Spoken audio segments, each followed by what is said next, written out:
jadi di Kaliwung ini sudah ada kegiatan budidaya itu dari 5 tahun yang lalu, dan terbentuk koperasi Sidat, Koperasi Minat Sidat Bersatu ini dari Januari 2018.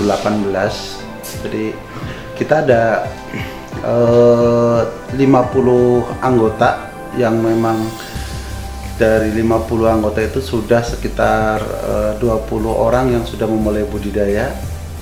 Kemudian kegiatan budidaya kami ini jadi sudah dari glass eel kita besarkan di dalam indoor, kemudian kita setelah umur 3 bulan kita pelihara di outdoor, kita kemudian bagi segmentasinya dengan para anggota, kemudian kita besarkan di pembesaran di outdoor itu sampai konsumsi, dan kemudian dari produksi yang punya koperasi ataupun punya anggota kita tampung di koperasi, kemudian kita jual. Dan kegiatan budidaya kami ini memang sudah lama secara perorangan. Yang pertama tentunya saya sendiri yang budidaya, diawali di tahun 2010. Dulu saya budidaya di daerah Tasikmalaya. Kemudian setelah kita lihat potensi daerah kita sendiri yang memang secara sumber daya alamnya mendukung, kemudian saya memulai di tahun 2015-an di daerah kita sendiri. Dan dari pengalaman-pengalaman kami memang budidaya sidat ini sangat menjanjikan dari segi pendapatan gitu ya, penghasilan memang sangat besar. Tapi ya masih banyak yang memang harus kita pelajari dari beberapa teknis dalam budidaya sidat ya, di alamnya gitu, cuaca gitu ya, terus dari SDM-nya juga. Jadi di sini kami membentuk koperasi itu untuk menjadi satu wadah dan juga menjadi solusi-solusi bagi anggota ataupun masyarakat yang lain untuk bisa budidaya dengan tentunya dengan SOP yang sama dan hasil yang maksimal. Benih kita ada nelayan tangkap di beberapa daerah, di Cilacap juga, terus dari Jawa Barat, kemudian daerah kita sendiri beberapa anggota juga menjadi nelayan tangkap juga untuk benih. Jadi benih-benih itu kita tampung kemudian kita besarkan di koperasi. Kalau pemasaran kami sudah ada satu perusahaan yang memang sudah kerjasama dengan kami di Jakarta. Memang itu perusahaan yang khusus untuk ekspor dan juga untuk lokal. Jadi kita ada Jakarta, ada Bali, kemudian kita ekspor ke Jepang untuk pemasaran di kami ya. Kendala untuk pemasaran nih di musim sekarang ya, lagi pandemi COVID-19 ini kan memang satu tantangan tersendiri ya, bahwa kita saat ini tidak bisa ekspor, jadi itu yang menjadi tantangan kami. Tapi alhamdulillah untuk lokal kita masih tetap jalan, walaupun belum maksimal penjualannya, tapi setidaknya bisa untuk menjual yang memang sudah konsumsi. Harapan kami tentunya sebagai pembudidaya sidat, ya tentunya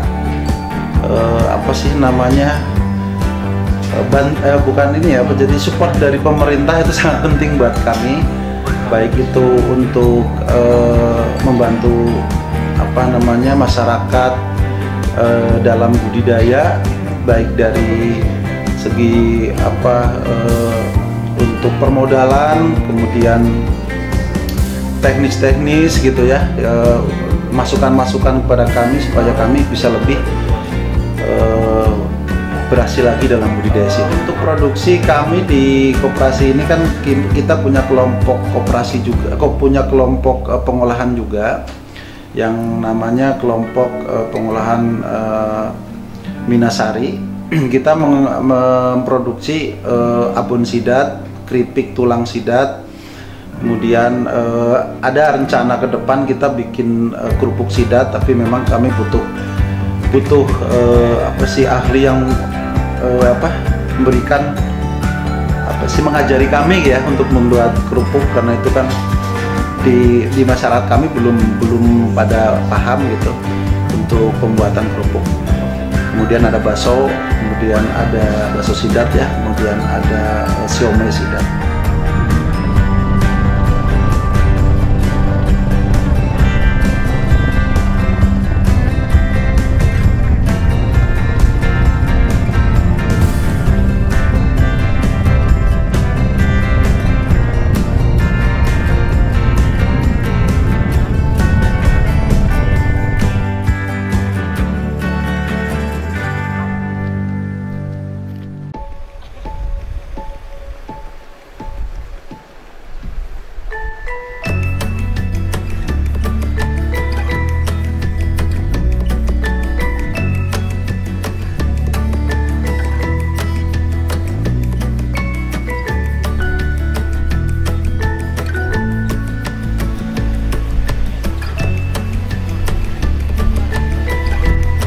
Kelasnya berapa ini Pak? Kita sih ada yang panjang, ada yang lebar gitu ya. Kalau yang ini sih antara 300 meter persegian lah.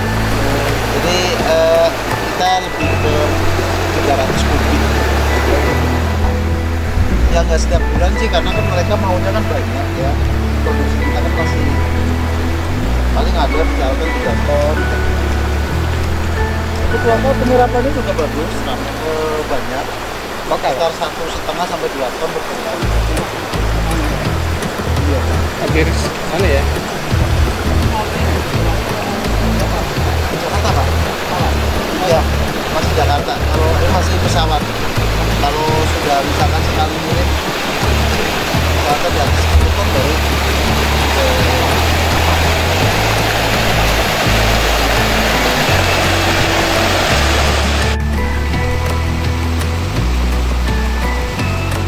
Jadi kalau pasar ini kan memang sidat ini memang diminati oleh Jepang ya.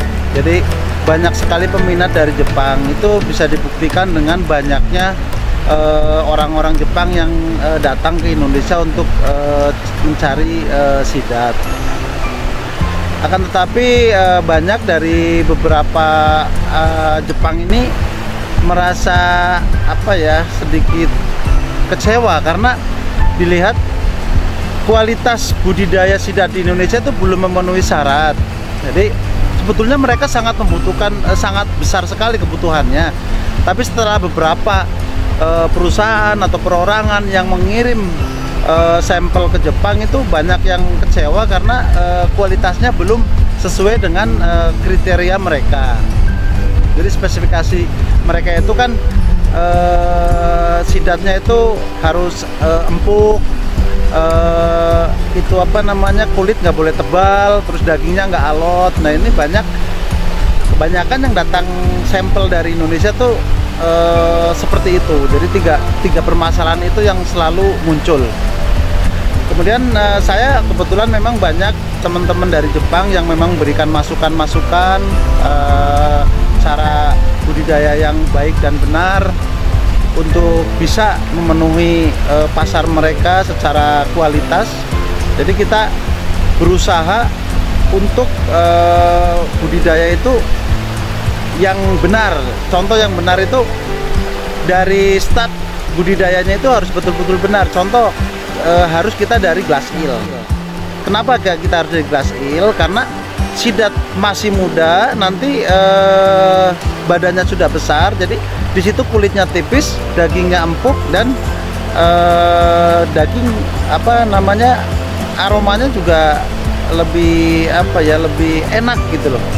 Nah itu yang harus kita pikirkan, dan ini juga menjadi apa sih namanya, menurut saya itu menjadi tugas dari pemerintah ataupun dinas-dinas terkait ya yang di perikanan ini untuk bisa memberikan, mensosialisasikan informasi-informasi ini gitu Pak. Jadi untuk permintaan sidat sendiri dari buyer kami itu sangat tinggi Pak. Mereka ada yang meminta ke kami itu minimal 5 ton per bulan. ada yang meminta bahkan ada yang minta 1000 ton per tahun gitu ya, atau 300 ton per tahun juga ada. Tapi memang sekarang kita tergendala dengan produksi, Pak. Jadi di situ ya kita pelan-pelan. Untuk saat ini produksi kami masih 1,5 ton sampai 2 ton per bulan. Jadi masih sangat jauh sekali. Makanya dari koperasi sendiri mengajak beberapa mitra, beberapa teman-teman untuk bersama-sama budidaya dengan SOP yang sama dengan koperasi, Pak.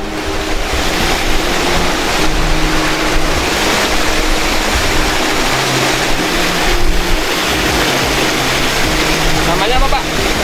Yosokuike. Artinya apa, Pak? Yosokuike itu kolam budidaya. Jadi pakan untuk kolam budidaya lah. Pakannya ya, bikin sendiri ya, Pak ya? Iya. Tidak laku suka, Pak ya? Iya. Dengan latihan Bapak ini ya? Iya.